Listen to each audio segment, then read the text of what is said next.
Bismillah walhamdulillah wassalatu wassalamu ala rasulillah. Allahumma inna nas'aluka ilman nafi'a wa rizqan tayyiba wa amalan mutaqabbala, amin ya rabbal alamin. Fadal.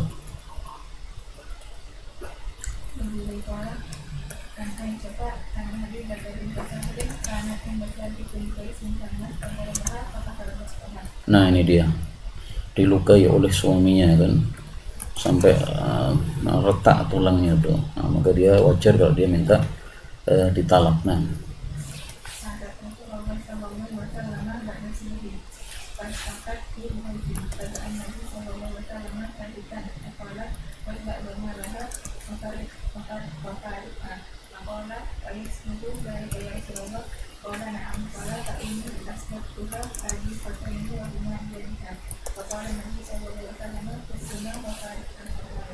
nah, jadi maharnya dua kebun, kemudian diambil semuanya oleh Thabit.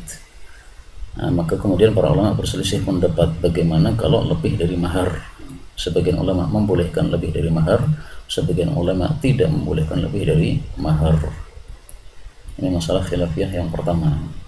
Masalah khilafiyah yang kedua, apa sih alasannya si Habibah ini minta ditalak oleh Thabit bin Qais bin Syammas, yang dia itu termasuk ahli surga karena dijamin oleh Nabi Sallallahu Alaihi Wasallam. Jadi dia termasuk orang yang dijamin masuk surga, dan dia itu mempunyai julukan Khatibun Nabi Sallallahu Alaihi Wasallam karena suaranya lantang, sehingga kalau ada tamu-tamu ya itu beliau yang memajukan dia untuk berkhutbah.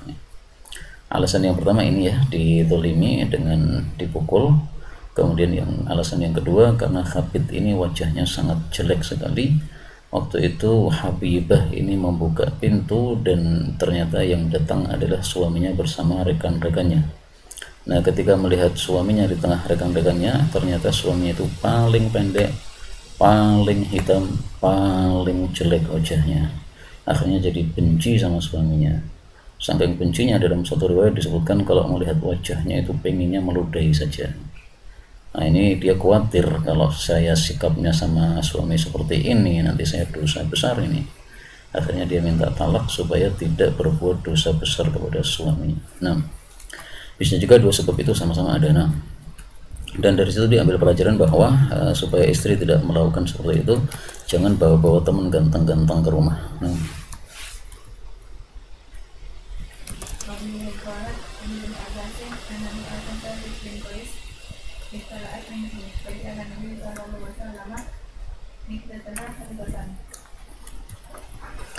demikian juga sebenarnya ya, cewek-cewek jangan bawa akhwat-akhwat cantik ke rumahnya istri, nanti dia pengen nambah.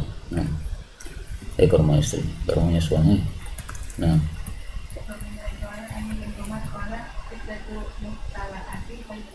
ini masalah khilafiyah yang ketiga, apakah khulu itu talak ataukah fasakh?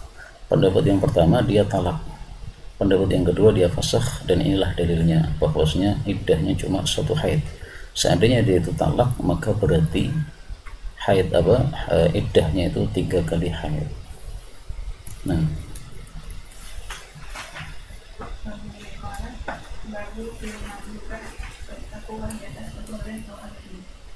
jadi seorang budak perempuan menikah dengan budak laki-laki, tapi kemudian nasibnya mujur, yaitu dia dimerdekakan sementara suaminya masih jadi budak. Nah, kasusnya seperti ini, seperti Barirah. Nah,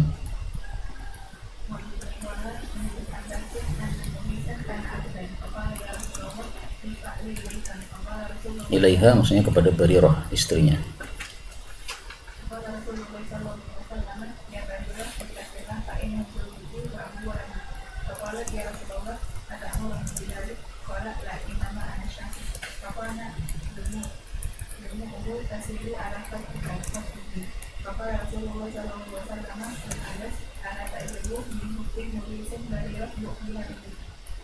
Ya, jadi setelah Barirah dimerdekakan Aisyah, maka dia itu punya hak untuk memilih apakah lanjut jadi istrinya Mughith ataukah tidak, karena statusnya sudah berubah, jadi sudah berbeda.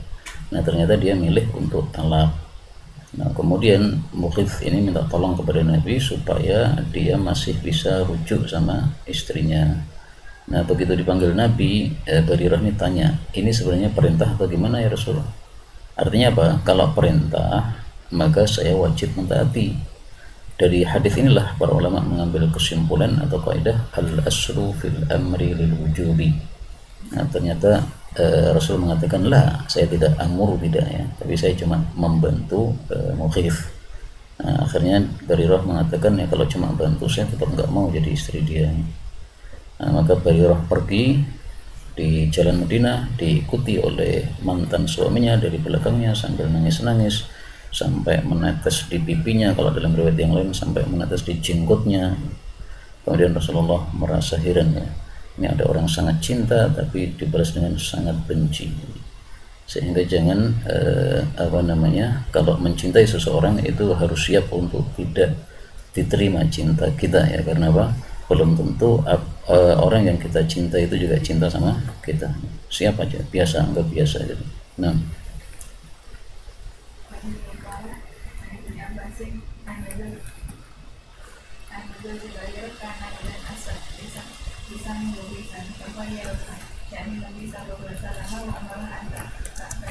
nah ini dia kira-kira karena dia aswat, suaminya enggak, istrinya enggak mau, mungkin aja Barirah putih. Tapi ini khilafiyah, apakah suaminya Barirah itu abdan ataukah dia hurran. Pendapat yang pertama dia abdan dan itu pendapat yang sahih. Nah,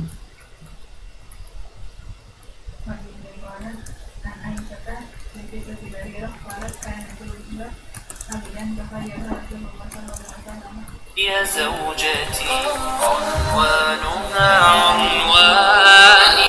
Assalamualaikum. Oh ya, saklarnya yang di atas kompor.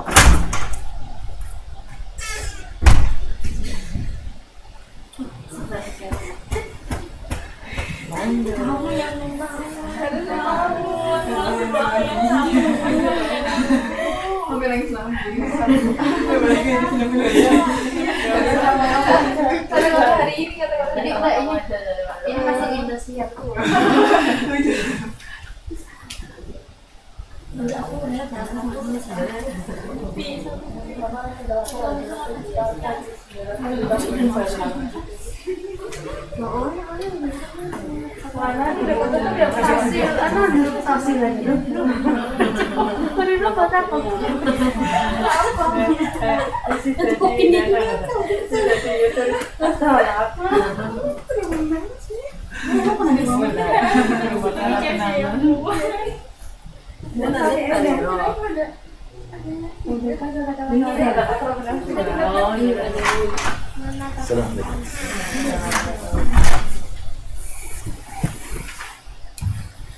Man yurid mughith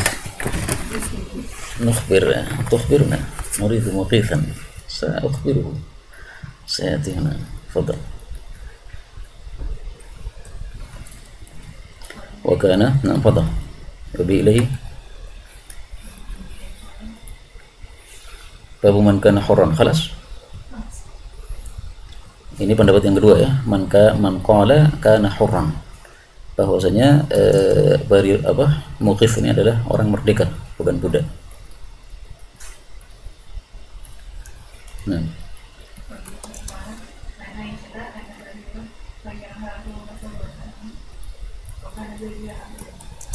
saya bapak dong, alas qara'tuan kan, fadal.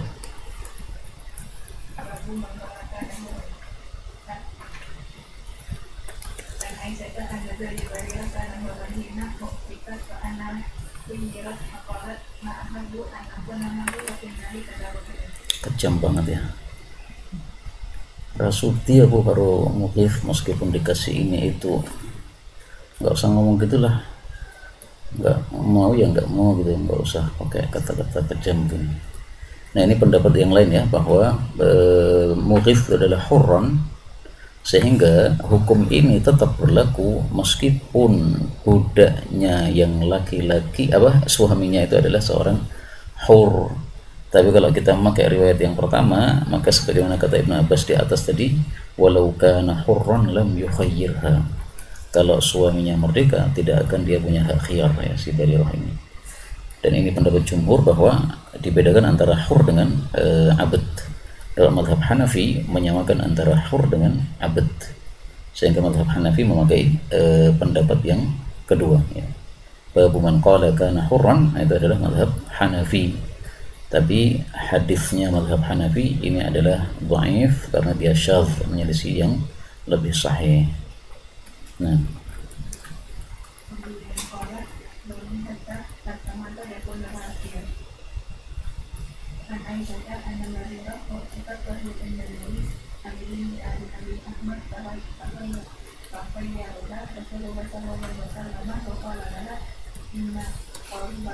in qaribaki fala khiyar laki, kalau dia sudah menjimakmu maka tidak ada khiyar. Tapi hadis ini dhaif sehingga tidak bisa dijadikan hujjah.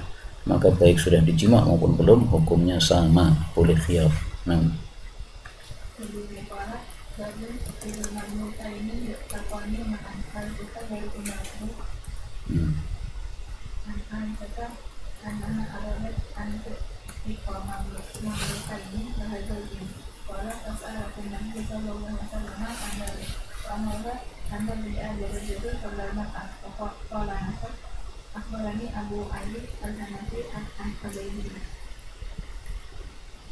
Tayyib. Jadi jawaban pertanyaannya gimana? Apakah takhayyar atau tidak?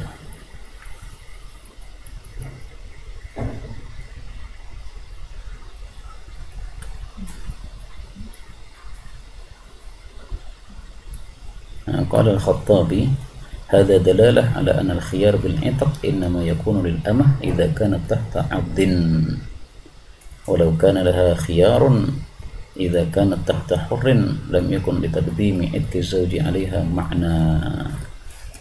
Nah, sehingga ini menguatkan pendapat jumhur tadi ya, bahwasanya kalau yang boleh untuk khiyar itu adalah kalau status istri berubah menjadi merdeka sementara status suami masih budak. Tapi kalau sama-sama dimerdekakan, nah berarti statusnya merdeka semua, nah, nggak bisa dia khiyar, karena khiyarnya itu ketika derajatnya berbeda. Si istri merdeka berarti derajatnya lebih tinggi, si suami budak berarti derajatnya lebih rendah. Adapun kalau sama-sama merdeka atau sama-sama budak, nah, tidak punya hak untuk khiyar. Nah.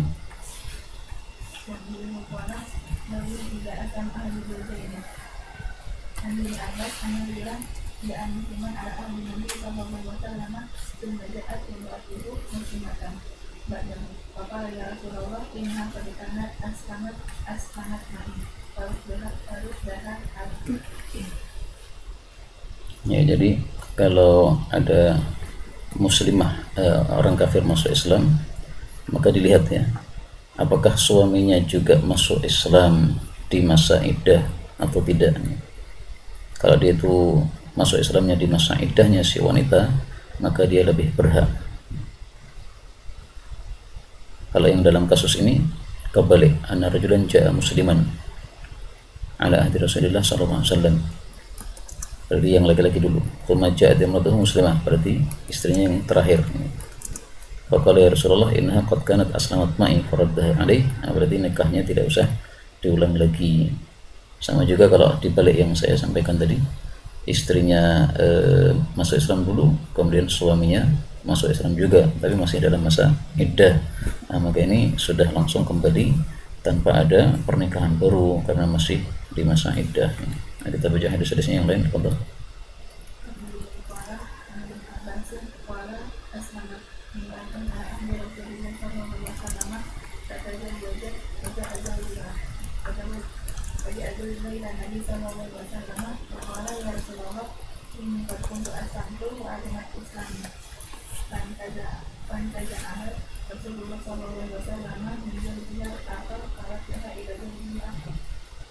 Ya, jadi yang dimenangkan suami pertama. Kenapa? Karena aslam tuh, saya masuk Islam maksudnya fi iddatiha.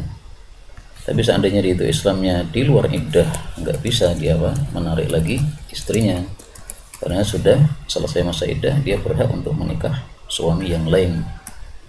Nah, tapi dalam kasus ini dia Islamnya di masa iddah. Nah,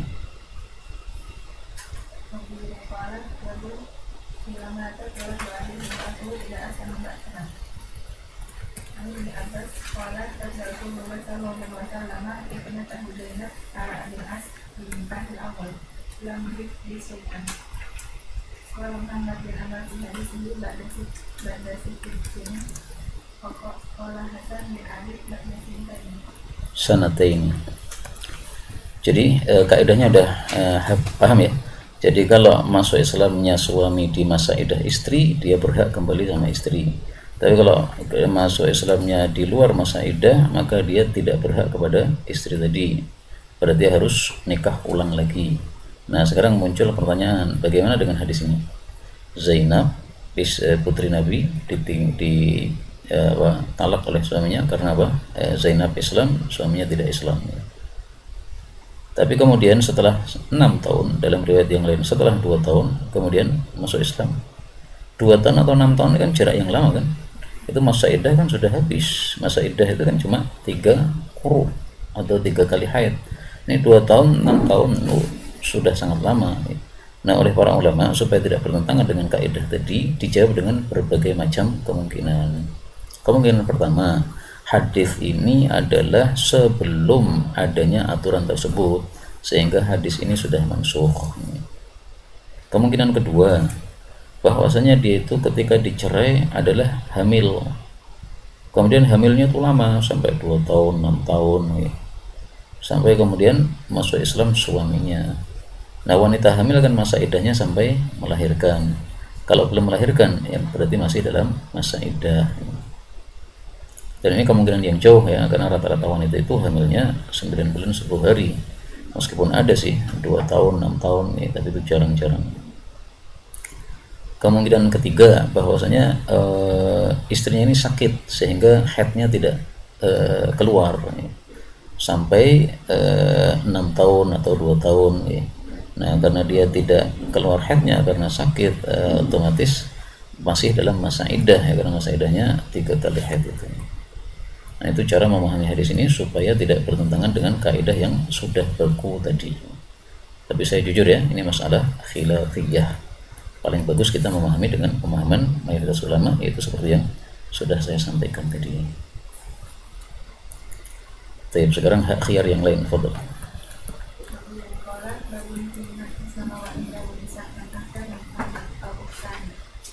Nah, jadi saya masuk Islam, kemudian istri saya 10 atau istri saya 2 kakak beradik. Nah,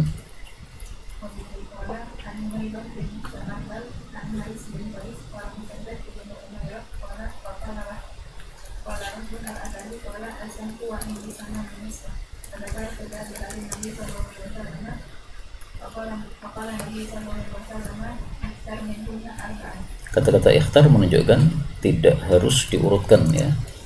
Istrinya kan 8, nah, tidak harus dia itu mengambil 4 yang pertama, enggak nih. 4 yang paling cantik boleh, 4 yang paling dia sukai boleh nih.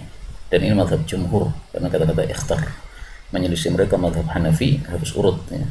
Kamu nikahi yang pertama yang mana? Nah, itu yang kamu ambil 1, 2, 3, 4. Kemudian kata-kata arba'an menunjukkan bahwa nikah poligami itu maksimal 4, tidak boleh lebih, dan itu adalah ijma selain mazhab Mu'tazilah yang membolehkan. Nah,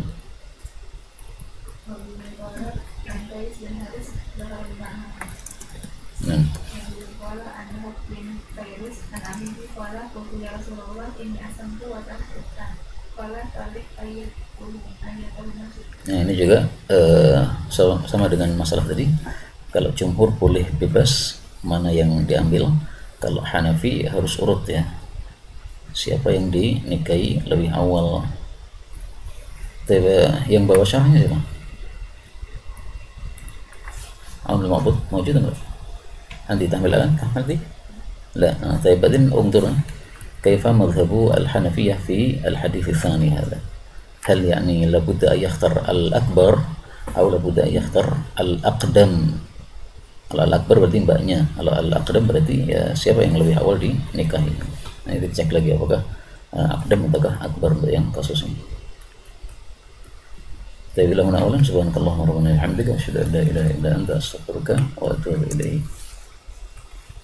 Indakum su'al aw ziyadah?